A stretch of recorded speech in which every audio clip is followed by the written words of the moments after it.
To me, it's the most amazing thing in the world that the leadership of LifePoint wanted a bunch of people that weren't involved with LifePoint to tell them the way things should be for the patient. When I got the opportunity to join the Patient and Advisory Board on a national level, I knew that this was something I really wanted to do because I wanted to help make change and create the environment that makes us feel comfortable with asking questions and being involved in part of the care process. It's always different when you're actually the patient yourself.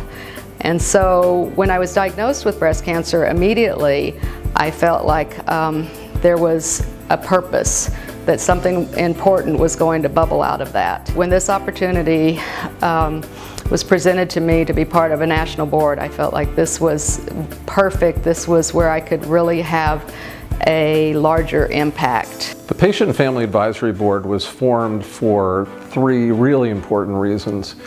The first of which is in deep fulfillment of our mission of making communities healthier.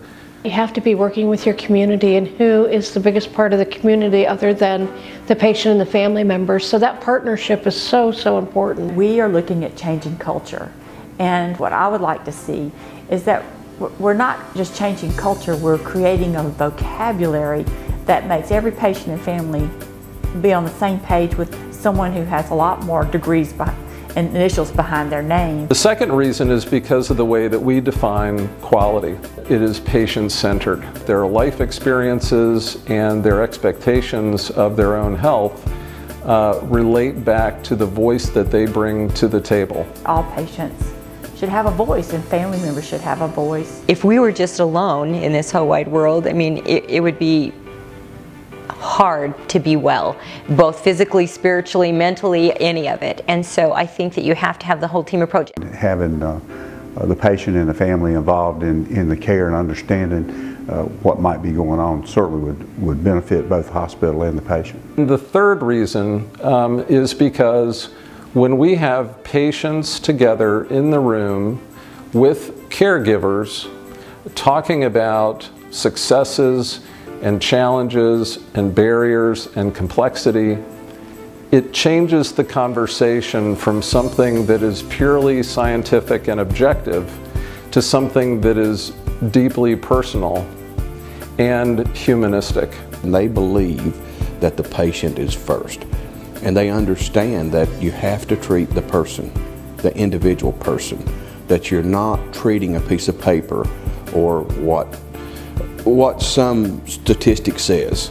They're treating people. The doctors do know an awfully darn lot, but if they don't have correct information from the family or the patient, they can't make a truly good decision about the patient. We really need to be bringing everybody to the table, and the family members. We need to be listening. We need to be doing active listening. We need to be teaching people how to take care of other people. Healthcare is changing.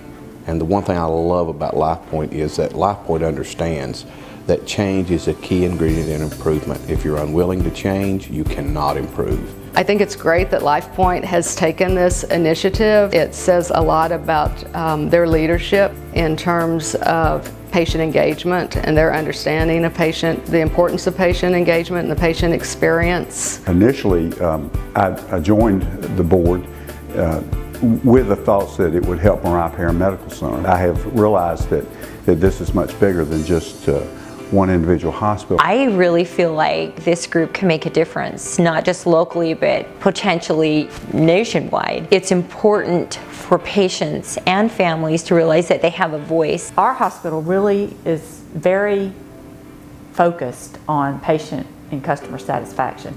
So if we can bring that to every other place, that would be awesome.